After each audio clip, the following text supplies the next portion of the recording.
តម្លៃមាសឡើងថ្លៃខណៈប្រាក់ដុល្លារធ្លាក់ចុះការភ័យខ្លាចនៃវិបត្តិសេដ្ឋកិច្ចជំរុញតម្រូវការសុវត្ថិភាព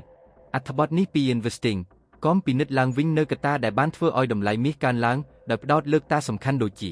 1. ដុល្លារអាមេរិកធ្លាក់តម្លៃការធ្លាក់តម្លៃរបស់ដុល្លារអាមេរិកបានធ្វើឲ្យមាសកាន់តែទាក់ទាញសម្រាប់អ្នកទិញដែលប្រើរូបិយប័ណ្ណផ្សេង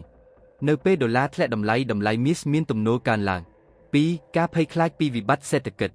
ការភ័យខ្លាចពីវិបត្តិសេដ្ឋកិច្ច Recession fears បានធ្វើឲ្យអ្នកវិនិយោគរត់ទៅរកទ្រព្យសម្បត្តិសុវត្ថិភាពដូចជាមាសត្រូវបានចាត់ទុកថាជាទ្រព្យសម្បត្តិសុវត្ថិភាពនៅពេលមានភាពមិនច្បាស់លាស់នៅលើពិភពលោក 3. ការកើនឡើងនៃតម្រូវការមាសការកើនឡើងនៃតម្រូវការមាសពីអ្នកវិនិយោគនិងធនាគារកណ្ដាលបានជំរុញឲ្យតម្លៃមាសកើនឡើង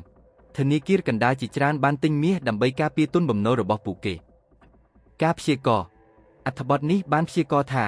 តម្លៃមាសអាចបន្តកើនឡើងប្រសិនបើដុល្លារអាមេរិកនៅតែធ្លាក់តម្លៃនិងការភ័យខ្លាចពីវិបត្តិសេដ្ឋកិច្ចនៅតែមានការកើនឡើងនៃតម្រូវការមាសពីអ្នកវិនិយោគនិងធនាគារកណ្ដាលក៏អាចជំរុញឲ្យតម្លៃមាសកើនឡើងផងដែរសរុបមកអត្ថបទនេះផ្ដោតលើកត្តាដែលបានធ្វើឲ្យតម្លៃមាសកើនឡើងដោយផ្ដោតលើការធ្លាក់តម្លៃដុល្លារអាមេរិកនិងការភ័យខ្លាចពីវិបត្តិសេដ្ឋកិច្ចការកើនឡើងនៃតម្រូវការមាសក៏ជាកត្តាសំខាន់មួយផងដែរ